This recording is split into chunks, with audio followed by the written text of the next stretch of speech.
방아쇠 수지 증후군에 대해서 말씀드려 보도록 하겠습니다.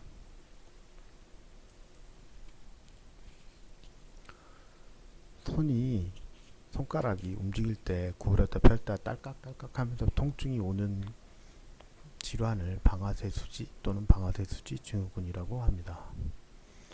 손가락 통증의 주요 원인 중에 하나고요. 연간 3만여 명이 수술을 받고 그보다 훨씬 많은 사람들이 스테로이드 주사 치료나 물리치료, 핫백, 봉침 이런 치료를 해도 재발이 잦은 그런 질환입니다. 주로 이 부분이 아프게 되고요. 소아에서 발생한 방아쇠 수지 증후군 환자입니다. 엄지손가락이고 잘 펴지거나 구부리지를 못하는 한 3단계 정도의 환자였습니다. 이 환자를 전신 마취를 하지 않고 피부 절개하지 않고 수술을 하면서 제가 방아쇠 수지 증후군을 더 많이 하게 됐는데 벌써 한 10여 년이 지났습니다. 앞서 말씀드렸듯이 주요 증상은 통증과 장애 그리고 딸깍거림 이런 것들이 있고 해부학적인 원인은 A1 도르래, A1 플리라고 하는 것이 두꺼워져서 발생합니다. 압통이 발생하기도 하고요. 딱 노들 조그마한 좁쌀만한 게 혹 같은 게 콩알만한 게 만져지기도 합니다. 주로 많이 사용하는 손에 생기는데 많이 사용하지 않는 손, 왼손잡이는 왼손, 오른손잡이는 오른손 하지만 가리지 않고 발생하고 아이에서도 발생하고 있고요. 원인은 불명이고 손을 많이 쥐는 동작을 하는 일을 가진 사람들한테 생기는데 이런 일을 하지 않아도 생길 수 있긴 합니다. 주로 골프를 연습하면서 많이 발생하고 전동 드릴이나 목수일 하시는 분들에서 많이 발생하고 있습니다. 원인은 불명입니다. 여성에서 좀 더 많다고 하고요. 우리도 여성에서 좀 많게 나오고 50대에 주로 발생하고 나이는 그렇게 중요하지 않습니다. 그래서 치료 방법에 따라 달라지긴 하지만 예후는 비교적 좋은 편입니다. 네, 4단계로 구분을 하는데 잘 움직이면서 약간 불편한 그런 현상이 있는 분과 자기 스스로 움직이면서 이제 불편함이 있는 분, 그리고 자기 스스로 잘 움직여지지 않아서 남의 힘으로 자기의 손의 힘으로 하는 그런 분, 그 다음에 아예 움직이지 않는 4단계까지 나눠지고요. 몇 가지 질환과 구분을 해야 됩니다. 비수술적 치료는 스테로이드 치료가 제일 이제 흔히 하고 있는 건데요. 약물도 먹을 수 있고 봉침도 할 수 있고 그런데 재발이 좀 잦습니다. 1972년도부터 시작되었다 그러고요. 값싸고 효과적이지만 재발이 높다. 그리고 감염이 있는 환자나 아니면 알러지가 있는 환자에서는 사용할 수 없고 당뇨가 있는 환자에서도 사용해서는 안 됩니다.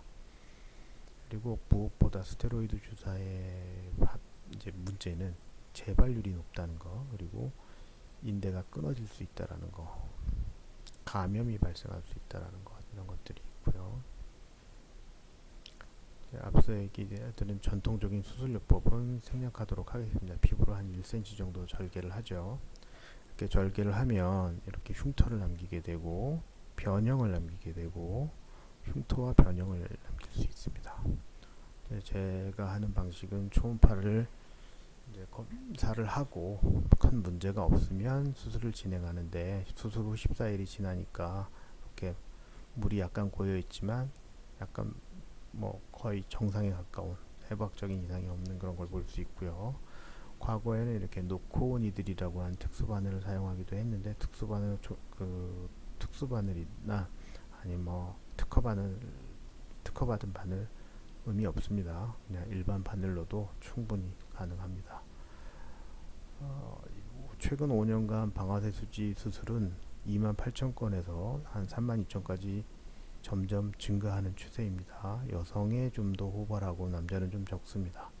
그리고 제 병원에서는 이제 10여 년 됐지만 수술을 안 하려고 하다가 2015년경에 그 소아 환자의 조카뻘 되는 아이가 다시 와서 수술을 부탁하게 되고 그 아이를 또 성공적으로 마치면서 이것이 환자들한테 많은 도움이 될 수 있구나 하는 생각을 해서 점차 늘려가기 시작합니다.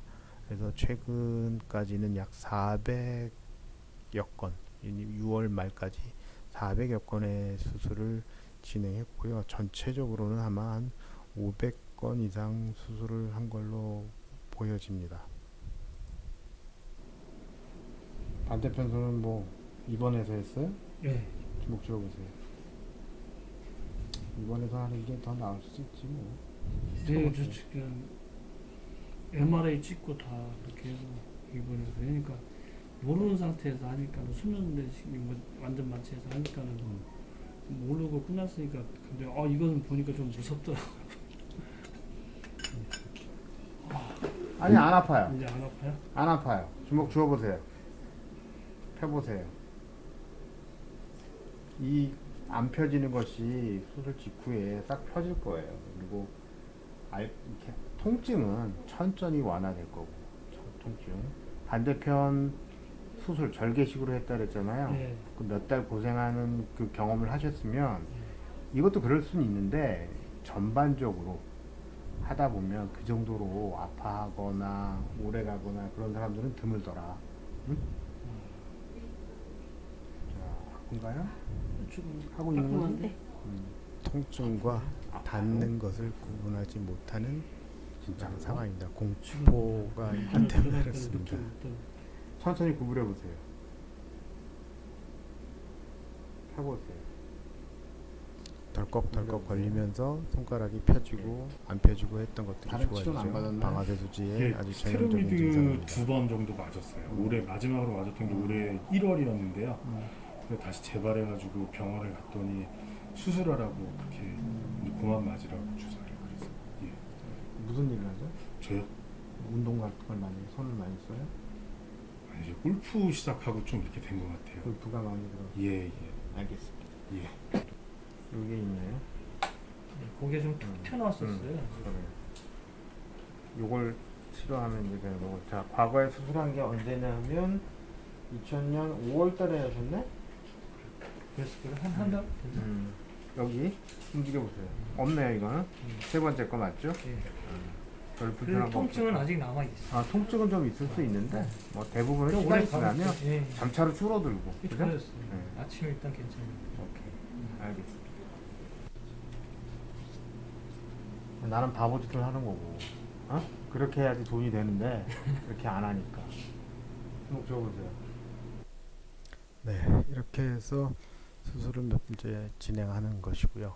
다음에 비교를 해드리면 피부를 절개하는 방식과 피부를 비절개하는 방식으로 나눠서 피부 절개 방식은 뭐 국소 마취를 할 수도 있고 정맥 마취를 할 수도 있고 수면 마취, 전신 마취 다 가능하고요. 피부 비절개 방식은 전달 마취, 국소 마취 이런 걸로 간단하게 하고 수술 시간은 절개 방식은 봉합이 있기 때문에 10분에서 한 30분, 피부 비절개 방식은 1분에서 5분이고 심지어는 12초 만에 끝난 것도 있습니다.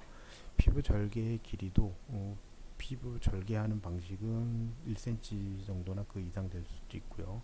피부 비절개 방식은 없다고 보시면 됩니다. 상처의 회복 기간이 있기 때문에 보통 14일째 봉합살을 뽑는 피부 절개 방식에 비해서 피부 비절개 방식은 바늘구멍이 좀 크기 때문에 한 3일에서 5일에서 걸린다고 하지만 대부분은 곧바로 회복되는 편입니다. 합병증은 유사한 편이고요. 수술 후 만족도도 양측이 비슷하지만 제 병원에 오시는 분들은 이제 피부 절개 방식과 비절개 방식을 양쪽을 비교해 주시는데 피부 비절개 방식을 선호하시는 편입니다. 그리고 건강보험, 실손보험 이거 전부 다 급여가 가능하고요. 앞서 얘기한 그 수술 후 흉터는 어떤 거는 뭐 바늘 구멍 정도가 흉터라면 뭐 흉터일 수 있고요. 피부 절개 방식은 이제 무조건 남는다고 보시면 되고요. 입원과 비용 문제 면에서도 이 피부 절개 방식은 대체로 2, 3일 정도 입원을 하고 100에서 200만 원 여가까지 검사를 하면서 나타나게 되고요. 다음에 피부 비절개 방식은 입원을 당연히 하지 않고 그만큼 비용이 저렴하게 나올 수 있다. 그리고 약물 사용량 면에 있어서도 피부 절개 방식의 경우에는 대부분 약을 뭐 한 2주간은 사용하는 편인데 저는 약을 쓰긴 쓰는데 일주일 정도만 쓰고 거기에 또 항생제는 전혀 들어가지 않습니다. 그렇게 수술한 지 한 5년 정도 되었습니다. 마지막으로 환자들이 많이 하는 질문과 답변을 해드리도록 하겠습니다. 아파요. 아플 수 있습니다. 국소 마취할 때 주로 아프고요. 수술 후에 한 1개월 정도 조금씩 통증이 있는 부분들이 있습니다. 재발하나요? 재발은 거의 없습니다. 한 케이스도 없고 조금 불편한 정도로 있어서 그걸 추가로 이렇게 해드린 경우는 있는데 그럼 대부분 민감한 경우에 발생하는 겁니다. 그리고 출혈, 감염, 변형, 재발 이런 것들이 있는데 대부분은 없고요.